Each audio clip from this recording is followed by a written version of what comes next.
4 बजे की 24 breaking news. पहली ब्रेकिंग न्यूज का रुख करते हैं। हिमाचल प्रदेश की सभी 68 सीटों पर पहले चरण में मतदान होगी। 12 नवंबर को वोटिंग की प्रक्रिया शुरू होगी और 8 दिसंबर को रिजल्ट भी सामने आएंगे। ये बड़ी जानकारी इस वक्त हम आपको दे रहे हैं। पहली ब्रेकिंग न्यूज, 68 सीटों पर एक ही चरण में वोट कास्ट किया जाएगा। Would be in one phase. Last date for nomination would be 25th October, that is Tuesday. Date for scrutiny would be 27th. Last date for withdrawal would be 29th. And date of poll 12th November. And date of counting 8th December. And the entire process is completed by 10th of December. So again, दूसरी breaking news Delhi से आ रही है, जहां पर शराब घोटाले में action में ईडी ने दिल्ली में 25 से ज्यादा ठिकानों पर दबिश दी है। ये बड़ी जानकारी इस वक्त हम आपको दे रहे हैं। दिल्ली के कई बड़े शराब कारोबारियों के आवास सहित दूसरे लोकेशन पर ताबड़तोड़ छापेमारी की जा रही है। राजधानी दिल्ली से ये दूसरी ब्रेकिंग न्यूज इस वक्त हम आपको दे रहे हैं। तीसरी ब्रेकिंग न्यूज बिहार से, जहां पर इनकम टैक्स की बड़ी कार्रवाई सामने आई है। पटना में 2 बिल्डर सहित कई ठिकानों पर 20 ठिकानों पर दबिश सामने आई है। गब्बू सिंह सत्ताधारी दल के एक बड़े नेता के करीबी बताए जा रहे हैं। तो चलिए अगली ब्रेकिंग न्यूज का रुख करते हैं। अमृतसर से, जहां पर पाकिस्तानी ड्रोन को बीएसएफ के जवानों ने गिराया है। ये बड़ी कामयाबी। आसपास के इलाकों में बड़ा सर्च ऑपरेशन जारी है। सुबह करीब 4 बजे पाकिस्तान की तरफ से ये ड्रोन सामने आया है, लेकिन देखिए बीएसएफ के जवानों ने इसे गिरा दिया है। चलिए अगली ब्रेकिंग न्यूज का रुख करते हैं। केदारनाथ धाम के यात्रियों के लिए अच्छी खबर है। ये बड़ी और अच्छी खबर।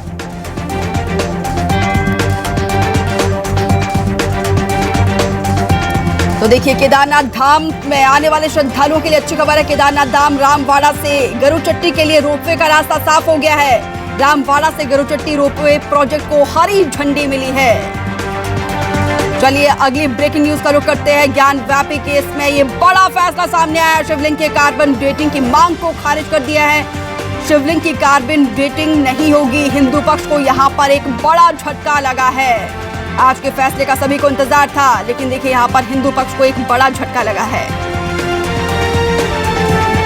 अगली ब्रेकिंग न्यूज दुर्ग से आ रही है। बड़ी खबर, जहां पर भिलाई के हथखोड़ इंडस्ट्रियल एरिया में भीषण आग लग गई है। हथखोड़ इंडस्ट्रियल एरिया में शॉर्ट सर्किट के चलते भीषण आग लगी है। मौके पर पहुंची है फायर ब्रिगेड की टीम और आग पर काबू पाया गया है। केमिकल होने की वजह से ये आग लगी है। आग लगने से लाखों का सामान जलकर खाक हो गया है। शॉर्ट सर्किट के चलते ये आग लगी है। अगली ब्रेकिंग न्यूज छत्तीसगढ़ से, जहां पर कर्मचारियों के लिए अच्छी खबर है। दिवाली की सौगात मिली है। बघेल सरकार की तरफ से कर्मचारियों को 5% डीए बढ़ाने का यह आदेश जारी किया गया है। राज्य सरकार ने यह आदेश जारी किया है। अक्टूबर महीने का भी महंगाई भत्ता मिलेगा। 28 से 33% तक डीए बढ़ा हुआ है। अगली ब्रेकिंग न्यूज गुना से इस वक्त की बड़ी जानकारी। छात्रा के अपहरण की कोशिश की गई है। कोचिंग जाते वक्त अपहरण की कोशिश की गई, लेकिन लोगों ने दोनों आरोपियों को पकड़ा, उनकी जमकर धुनाई की और देखिए खंबे से बांध कर यहां पर पिटाई की। उसके बाद से पुलिस के हवाले किया है। अगली ब्रेकिंग न्यूज जबलपुर से, जहां पर आज से नर्मदा दर्शन योजना का आगाज होगा। गाड़ियों के जरिए नर्मदा दर्शन कराया जाएगा। एमपी टूरिज्म ने इस योजना का आगाज किया है। 15 दिनों का होगा नर्मदा दर्शन प्रोग्राम। कार्यक्रम का बीजेपी। देखिए ये ब्रेकिंग न्यूज जबलपुर से।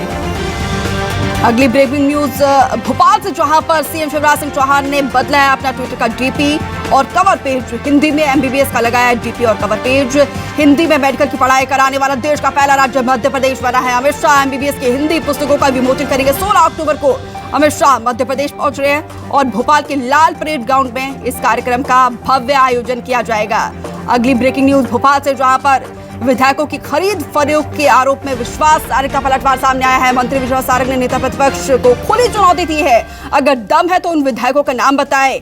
डॉक्टर गोविंद सिंह, देखिए किस तरीके से यहां पर खुली चुनौती दी है। नेता प्रतिपक्ष बनने के बाद गोविंद सिंह की स्थिति कांग्रेस में और ज्यादा खराब हो गई है और मीडिया की सुर्खियों में आने के लिए गोविंद सिंह ने ऐसे बयान दिए हैं। ये कहना है मंत्री विश्वास सारंग का।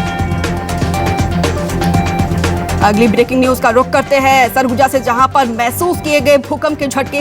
कोरिया के बैकुंठपुर में रहा है भूकंप का केंद्र।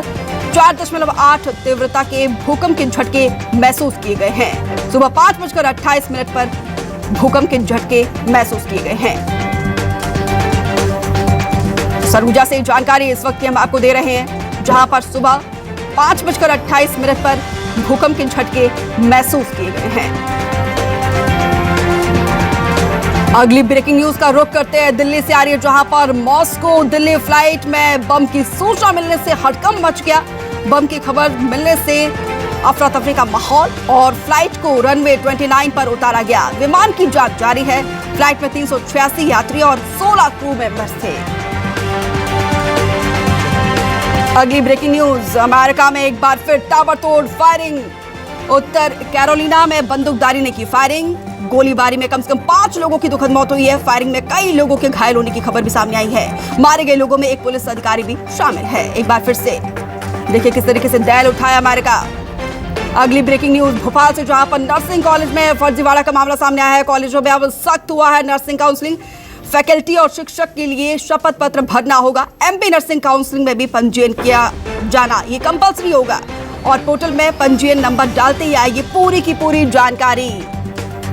अगली ब्रेकिंग न्यूज का रुख करते हैं मध्य प्रदेश से, जहां पर वन्य प्राणी बोर्ड की 23वीं बैठक आज होगी और सीएम शिवराज सिंह चौहान की अध्यक्षता में इस बैठक का आयोजन किया जाएगा। बालाघाट में नई सेंचुरी बनाने को मंजूरी मिली है। सोनवानी अभ्यारण्य बनाने का भी प्रस्ताव रखा जा सकता है और बोर्ड के सामने सीएम वन्य प्राणियों को लेकर बताएंगे किस तरीके से इसे सक्सेसफुल बनाया जाए। 18वीं ब्रेकिंग न्यूज का रुख करते हैं छत्तीसगढ़ से, जहां पर आईएएस समीर बिश्नोई समेत 3 को ईडी की रिमांड 8 दिनों के लिए रिमांड पर भेजा गया है। रायपुर कोर्ट की तरफ से अप्रूवल मिला है। समीर बिश्नोई, सुनील अग्रवाल और लक्ष्मीकांत को 8 दिनों का रिमांड और छत्तीसगढ़ खनन मामले में तीनों की गिरफ्तारी हुई है। और अगली ब्रेकिंग न्यूज का रुख करते हैं छत्तीसगढ़ में नक्सलियों के खिलाफ ऑपरेशन को और ज्यादा तेज किया जाएगा और आज सुकमा में नक्सल अभियान को लेकर बड़ी बैठक होगी। सीआरपीएफ डीजीपी अशोक जुनेजा इस बैठक की अध्यक्षता करेंगे और पुलिस और सीआरपीएफ के ऑफिसर्स भी मौजूद रहेंगे। एसपी सीआरपीएफ कमांडेंट सहित अधिकारी भी शामिल होंगे। नक्सल गतिविधि और अभियान पर चर्चा होगी। किस तरीके से नक्सलियों को जड़ से खत्म करना है, इसको लेकर खाका तैयार किया जाएगा। अगली ब्रेकिंग न्यूज का रुख करते हैं भिलाई से आ रही, जहां पर स्टील प्लांट में बड़ा हादसा सामने आया है। देखिए, हालांकि अभी तक पता नहीं चल पाया कि किन वजहों से ये हादसा पेश आया है और भिलाई स्टील प्लांट में ये हादसा पेश आया है। अगली ब्रेकिंग न्यूज का रुख करते हैं नारायणपुर से, जहां पर 1 लाख का इनामी नक्सली गिरफ्तार हुआ है। ये बड़ी कामयाबी यहां पर पुलिस को हाथ लगी है। 1 लाख का इनामी नक्सली गिरफ्तार हुआ है। तो देखिए, यहां पर कोशिश लगातार जारी है पुलिस की तरफ से किस तरीके से नक्सलियों की कमर तोड़नी है। आईडी ब्लास्ट रोड खोदने और पेड़ काटने में शामिल था। नक्सली के पास से धारदार हथियार भी बरामद किया गया है। तस्वीरें भी हम आपको दिखाने की कोशिश कर रहे हैं। देखिए, 1 लाख का इनामी नक्सली गिरफ्तार हुआ है। अगली बड़ी खबर का रुख करते हैं धमतरी से, जहां पर दंतेल हाथियों का आतंक लगातार जारी है और 10 दिनों से इलाके में घूम रहे दंतेल हाथी तालाब में उतरकर हाथियों ने डुबकी भी लगाई है और हाथियों के नहाने का वीडियो सोशल मीडिया पर वायरल हो रहा है। लेकिन यहाँ पर देखिए किस तरीके से उत्पात मचाया है। लोगों को काफी परेशानी का सामना करना पड़ रहा है। उनके घरों को क्षति पहुंचाई जा रही है, फसलों को नुकसान पहुंचाया जा रहा है और वन विभाग के सामने यहाँ पर बड़ी चुनौती है।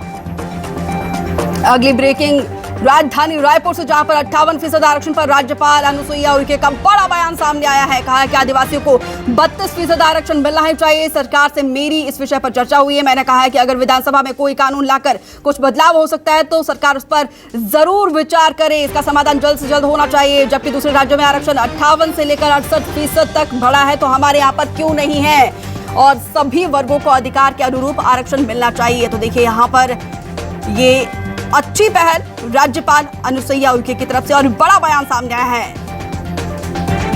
मैंने मुख्य सचिव महोदय से भी, मुख्यमंत्री जी से भी चर्चा हुई है मेरी विगत दिनों और उस पर ये अपने विधि विशेषज्ञों से चर्चा कर रहे हैं और जल्दी ही इसको सुप्रीम कोर्ट में।